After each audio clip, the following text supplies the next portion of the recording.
मैं मम्मा का मेन माशाल्लाह जी अज बना लगे जी चरसी कढ़ाई मिट्टी की आंदी ये एक अपना जायका है एक अपना टेस्ट भी है। 5 तो 6 हरिया मिर्चा पावे जी आधा तो किलो तो ज़्यादा असी इस टमाटर पाने। सब तो पहले नमक पावे अपनी जरूरत के मुताबिक आधा चम्मच। याद आया मेरे को सैड से रह गई है क्रीम मंगाई थी हल्का जहा फ्लेवर देना सी क्रीम का खूबसूरती करांगे जी ये सोहना सोहना प्यारा प्यारा धनिया जी। गल हैगी है कि जदों खूबसूरती है तो सब कुछ है। बिस्मिल्लाहिर्रहमानिर्रहीम मैं मम्मा का मेन लगे जी चरसी कढ़ाई कि जरूरी नहीं कि तुसी कढ़ाई दे विच ही बनाओ।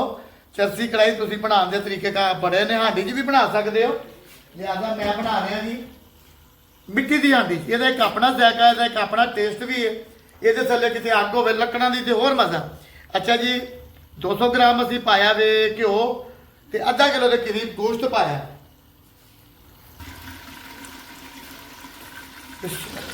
माशाल्लाह जी होटलों के विच होंदा तरीकेकार कि गोश्त जो ना घ्यो के चंगी तरह डोब देंगे हैं। वो यह होंगे कि उन्होंने इधरों घ्यो कट के उधर पा लेना होंगे उधरों घ्यो कट के उधर पा लेना कढ़ाइयाँ बनाई जाइए होंदियां ने। माशाल्लाह साडा घरां दा सिस्टम होर होंदा असीं वो चीज़ नहीं कर सकते। तुसीं पानी भी पा सकते हो अदरक लसन ग्रैंड करके भी पा सकते हो। मैं इहनूं चॉप कीता है।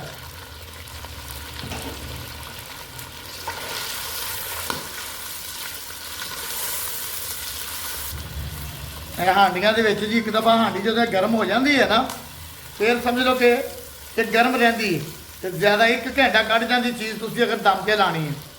5 तो 6 हरिया मिर्चा पावे जी। हरी मिर्च तुसीं चॉप करके भी पा सकते हो। इस तरह जरा खूबसूरती भी हो जाती है। ये हल तो इस तरह भी हो जाएगी हल उस तरह भी हो जाएगी। हल्की जी बनाई करांगे जी आधा तो किलो तो ज़्यादा असीं इस टमाटर पाने जो ग्रेवी जी है इन्हां दी बननी है। अच्छे तरीके नाल इहनूं हिलावांगे दम लाने हैं जी।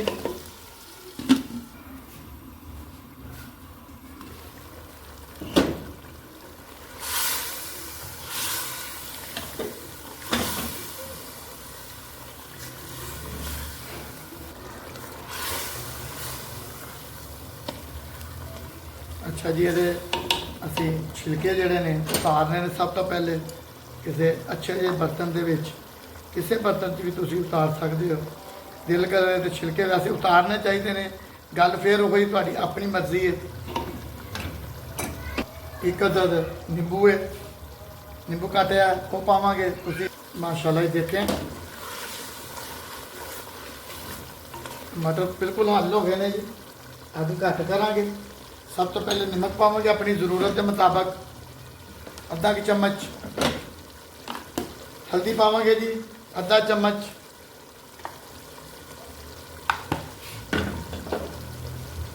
काली मिर्च पावे आधा चम्मच।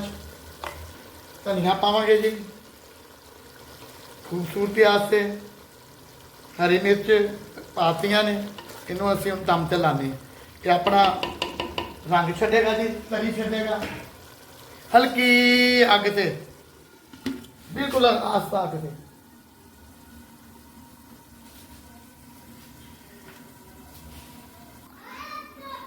अच्छा जी माशाल्लाह 10 मिनट हो गए ने। माशाल्लाह देखिए कलर भी आ गया कितना प्यारा। ग्रेवी भी बड़ी अच्छी तैयार हो गई है। इनू थोड़ी जी अग तेज़ करांगे।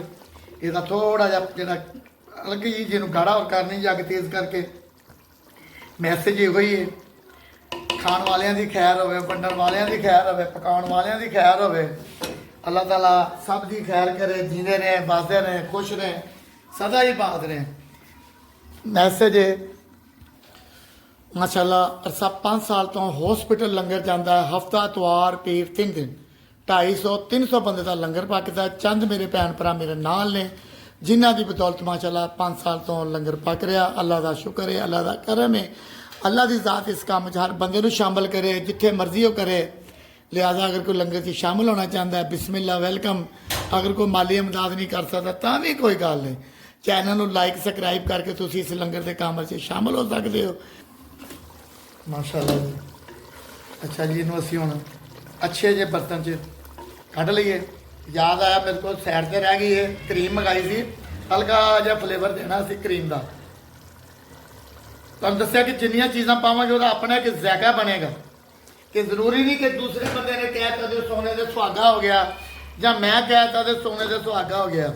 ਤੁਹਾਡੇ ਆਪਣੇ ਦਿਲ ਦੀ ਮਰਜ਼ੀ ਵੀ ਹੈ, ਜੋ ਤੁਹਾਡਾ ਦਿਲ ਕਰਦਾ ਤੁਸੀਂ ਉਸ ਤਰੀਕੇ ਨਾਲ ਪਕਾਓ, ਮਗਰ ਦੂਸਰਾ ਬੰਦਾ ਵੀ ਸਹੀ ਦੱਸਦਾ ਹੈ ਤੇ ਉਹਦੇ ਤੇ ਅਮਲ ਵੀ ਕਰੀਏ। ਜ਼ਾਹਰ ਹੈ ਕਿ ਹਰ ਬੰਦਾ ਆਪਣਾ ਇੱਕ ਜ਼ਾਇਕਾ ਹੱਥ ਦਾ, ਆਪਣਾ ਇੱਕ ਫਲੇਵਰ ਹੈ, ਇੱਕ ਨਈ ਰੈਸਪੀ ਹੈ, ਉਹਨੂੰ ਅਜ਼ਮਾਉਣਾ ਚਾਹੀਦਾ, ਉਹਨੂੰ ਪਕਾਉਣਾ ਚਾਹੀਦਾ।